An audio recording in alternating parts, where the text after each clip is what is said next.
प्यारे बच्चों नमस्कार। बेटा आज हम हमारी हिंदी पाठ्य पुस्तिका का पाठ 5 पढ़ने जा रहे हैं। इसका नाम है स्मरण शक्ति का विकास। स्मरण शक्ति का विकास। तो बेटा स्टार्ट करते हैं हम। पेज नंबर आप भी ओपन कर लीजिए 45 और पेंसिल ले लीजिए। जो भी महत्वपूर्ण वर्ड्स होंगे, शब्द होंगे, उनको आप अंडरलाइन कीजिएगा। ओके बेटा, लेट्स स्टार्ट। ज्ञान प्राप्त करने के लिए स्मरण शक्ति का महत्व कौन नहीं जानता। यदि हमें अतीत में प्राप्त किया हुआ ज्ञान ही स्मरण होता है बेटा याद, ठीक है, जो याद करना, तो हम नया ज्ञान कैसे प्राप्त कर सकते हैं। अतीत में प्राप्त किया हुआ अर्थात बीते हुए समय में प्राप्त ज्ञान प्राप्त करने के लिए स्मरण शक्ति का महत्व कौन नहीं जानता। भला कौन नहीं जानता, क्योंकि ज्ञान प्राप्त करने के लिए जो स्मरण शक्ति है वो बहुत ही आवश्यक है।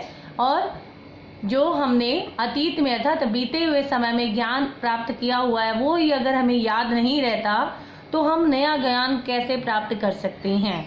स्मरण शक्ति उस बौद्धिक क्षमता, उस बौद्धिक होता है बेटा मानसिक अक्षमता को कहते हैं जिसके बल पर व्यक्ति अर्जित ज्ञान को तथा अनुभूत घटनाओं को याद रख सकता है। ओके बेटा, अर्जित क्या होता है बेटा, कमाया हुआ, प्राप्त किया हुआ, और अनुभूत है एहसास। मस्तिष्क घटनाओं के ज्ञान को किस प्रकार स्मृति में बैठाता है यह अभी तक एक रहस्य है। तथापि वैज्ञानिक यह बात निश्चयपूर्वक कह रहे हैं कि स्मृति में ज्ञान को संचित करने के लिए क्रिया में निश्चय ही मस्तिष्क की नाड़ी कोशिकाओं का हाथ होता है। कोशिका क्या होती है बेटा, जो हमारे सेल होते हैं, सेल। Is it clear. उनके अनुसार स्मरण शक्ति का संबंध मस्तिष्क के उस उच्च भाग से है जो भाषा ज्ञान प्राप्त करते समय तथा जटिल समस्याओं से दो चार होते समय कार्य करता है। तो बेटा आगे हम स्मृति कोष्ठ के 3 कक्षों के बारे में पढ़ेंगे। कितने कोष्ठ, इसके कितने कक्ष होते हैं स्मृति कोष्ठ के? 3 कक्ष। तो वैज्ञानिकों ने कोष्ठ, ये को गलत लिखा हुआ है, आप इसे ठीक कर लीजिए, 3 भेदों में विभाजित किया है। यह भेद तथ्यों को